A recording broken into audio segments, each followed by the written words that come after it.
Selamat pagi anak ibu, kita jumpa lagi hari ini dalam mata pelajaran OTK Kepegawaian. Sampai kita ke bab 7 hari ini ya, judulnya cuti pegawai. Jadi kalau kita ikuti pembelajaran ini mulai dari rekrutmen, seleksi, penerimaan, kemudian ada penggajian, ada kesejahteraan, ada kesehatan pegawai. Hingga sampai ini kita sampai ke cuti pegawai. Artinya walaupun dikasih gaji, dikasih kesejahteraan, dikasih BPJS, ada juga satu hal yang penting yang bisa meningkatkan produktivitas, kegairahan dan semangat si pegawai atau karyawan, yaitu dengan memberikan cuti. Cuti itu apa? Nah, mungkin ada yang tahu apa pengertian cuti. Yang jelas, cuti itu dia tidak masuk kerja tetapi tetap diberi gaji atau upah. Nah, untuk lebih jelasnya kita lihat definisi beberapa ahli berikut ini.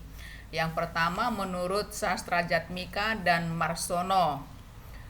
Beliau ini mengatakan bahwa cuti itu adalah tidak masuk bekerja yang diizinkan dalam jangka waktu tertentu untuk menjamin kesegaran jasmani dan rohani serta untuk kepentingan pegawai. Sama aja dengan kita.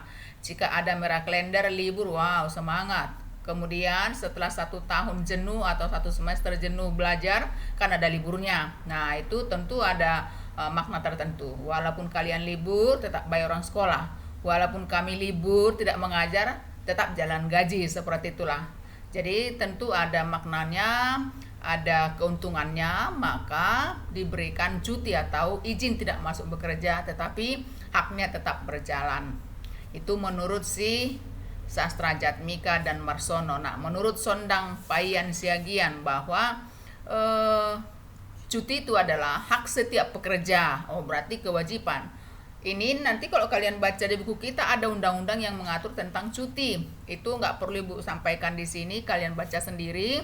Yang jelas cuti ini ada peraturan yang mengaturnya, tidak bisa macam-macam. Maka dikatakan bahwa cuti itu adalah hak setiap pekerja dalam setiap tahun kerja. Artinya kalau sudah bekerja penuh full 1 tahun, kepada si tenaga kerja itu diberikan hak untuk libur beberapa hari sesuai dengan ketentuan yang berlaku.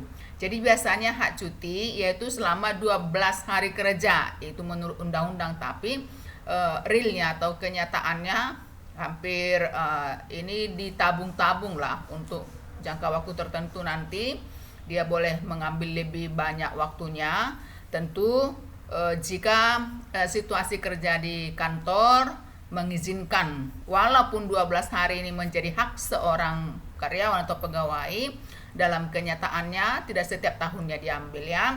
Dan dalam kurun waktu tersebut pegawai yang bersangkutan mendapat gaji penuh dan waktu cuti itu diperhitungkan sebagai bagian masa kerja aktif untuk perhitungan pensiun. Itu menurut si Pak Siagian ya.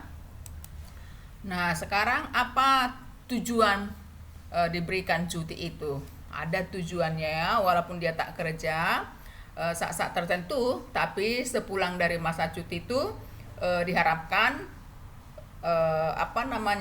pengabdiannya, fokusnya, loyalitasnya akan lebih meningkat. Jadi tentu untuk menjamin kesegaran jasmani dan rohani pegawai yang bersangkutan. Nah, kalau misalnya masa cuti dipergunakan untuk liburan, untuk silaturahmi, sepulang dari situ masuk kerja kan tentu ada situasi baru, tentu lebih seger. Kemudian kepentingan pegawai yang bersangkutan. Nah, mungkin karena menikah, mungkin karena ada urusan keluarga, maka diambil cutinya. Itu dia tujuan pemberian cuti ya, ada 2. Kemudian keuntungan pemberian cuti itu tadi tujuannya. Sekarang apa keuntungannya gitu ya? Menghilangkan rasa jenuh pada diri karyawan. Nah, itu seperti yang saya katakan,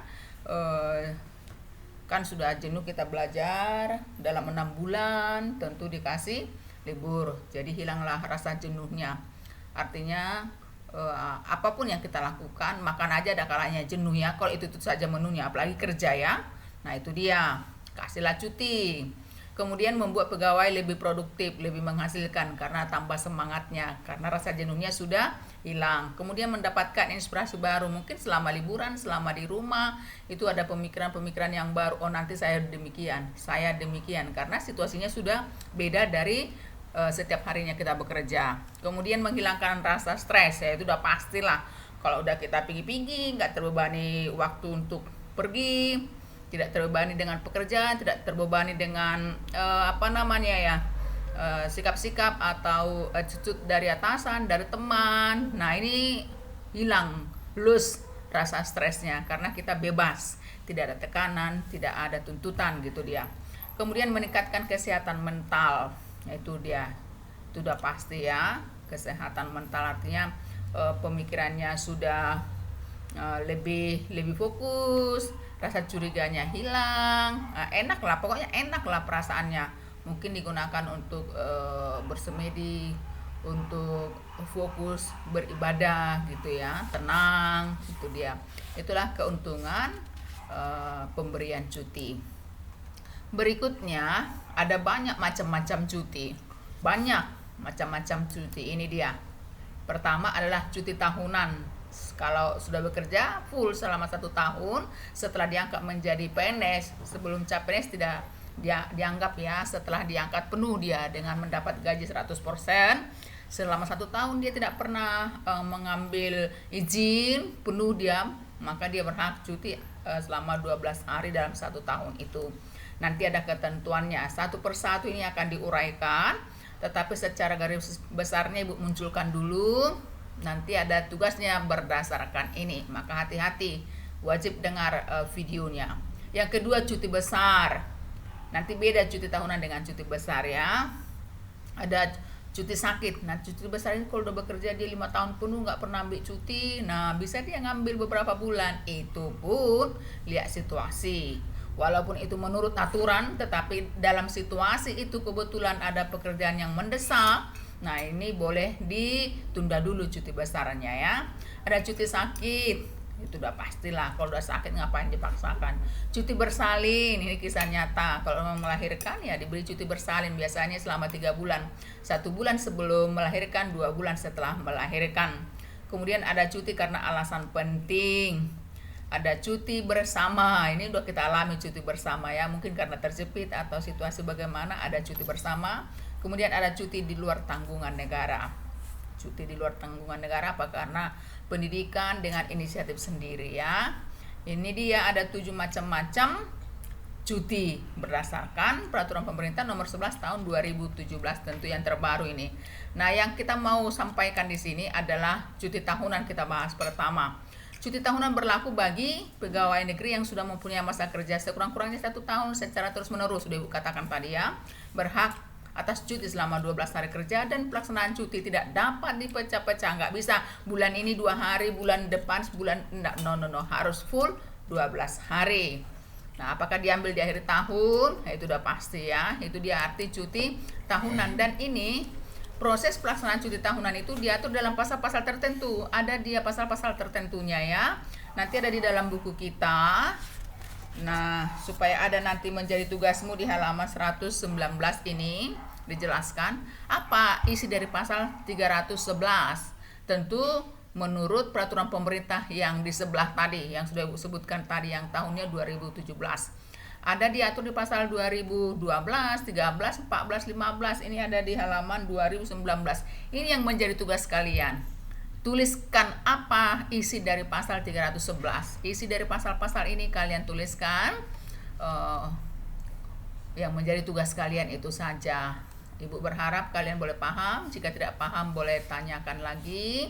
Untuk pertemuan kali ini sampai di sini. Berikutnya akan kita sambung lagi dengan cuti yang kedua sampai cuti yang ke-7. Terima kasih, jaga kesehatan, tetap semangat belajar. Tuhan memberkati.